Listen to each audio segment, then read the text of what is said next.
തീയല്ലാതെ പിന്നെ വെള്ളമാണോ കത്തുന്നത്?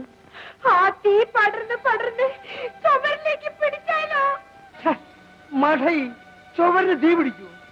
അഥവാ പിടിച്ചാലോ ഈ വീട് മുഴുവൻ കത്തും. ആ തീയിൽ പെട്ട് നമ്മൾ രണ്ടുപേരും ചത്തുപോയാലോ? അയ്യോ എന്റെ പൊന്നിൽ ലക്ഷ്മി, നടക്കാത്ത കാര്യങ്ങൾ ആലോചിച്ച് നീ കരയാതെ. അപ്പോൾ കൊച്ചു തിരുമേനി എപ്പോഴും കരയുന്നതോ? ഞാൻ വെറുതെ ഓരോന്ന് ആലോചിച്ച് കരയുന്നതല്ലേ? ഞാനും വെറുതെ ഓരോന്നാലോചിച്ചാ കരയുന്നേ. ലക്ഷ്മിക്കുട്ടി നീ കരയരുത്. എന്നാ തിരുമേനി ഇനി കരയരുത്.